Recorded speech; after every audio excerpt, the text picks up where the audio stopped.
usually the starting point is a very simple notion.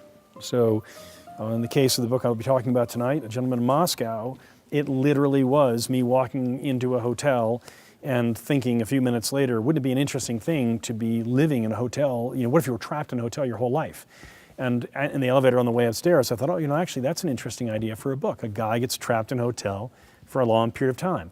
But that's the whole premise, right? So in a sentence. But that then prompts, for whatever reason, a flood of notions. I start to very quickly think about, well, where would it be? Who would it be? What would be the circumstances that put him there? What would be the events that occurred to that character over time? Who would he interact with? What would they be like? What's their background? And so it's this kind of, I like to think of it as this rapid opening of doors. I can see it quite quickly, that when I have a strong notion, I can see all the various avenues that the story could follow. And then, as I say, I may spend a year or more thinking through all the various ways in which that story could unfold. I do describe the book as being sort of a diamond on its side, because what happens is at the opening of the book, the Count walks into the hotel, having been sentenced to house arrest. It's kind of a pinpoint. And from that point forward, as time is moving on, you're being introduced to an array of characters, the architecture of the hotel, an array of objects that are in the hotel or that the Count has had owned in his family. You're introduced to his family members who are no longer with us, those memories. And so it's this kind of this outward progression where there's more and more and more information accumulating. But then in the back half of the novel, it kind of moves rapidly towards its conclusion, and all those elements from the front half start to play a very important role towards coming to that final pinpoint at the end. That's just the way the story presented itself to me to be told.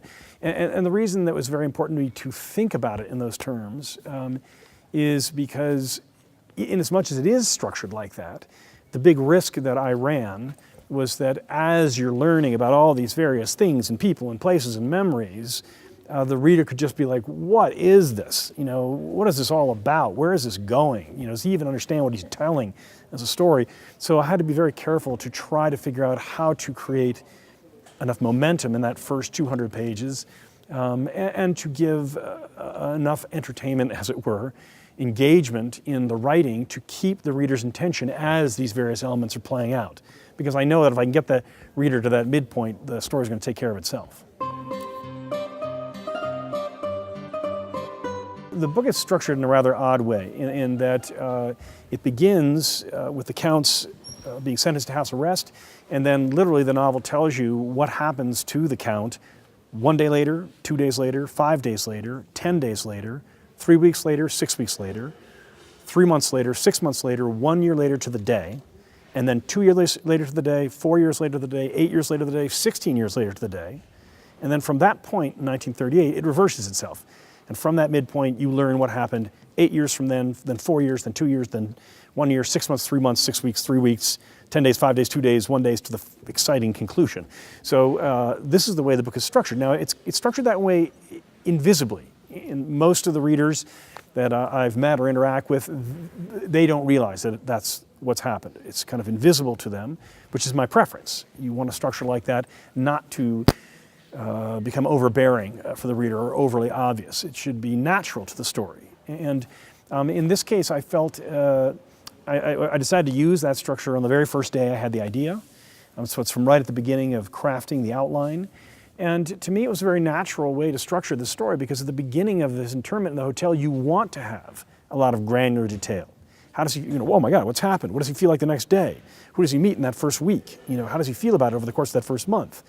But if I told you what happened in the hotel every day for 30 years, you definitely wouldn't read the book, So at a certain point, we have that desire to move to see, well, what's happened over this period of time as history is changing, as the Count is evolving, as his relationships are pacing. And so you kind of want to leap forward and through these landmarks in his life. But as you get towards the end, you do want that granular detail again as you're moving towards the conclusion. So it seemed very natural to have this kind of accordion structure.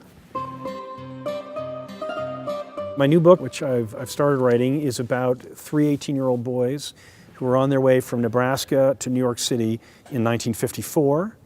And that's about all I'll tell you about that.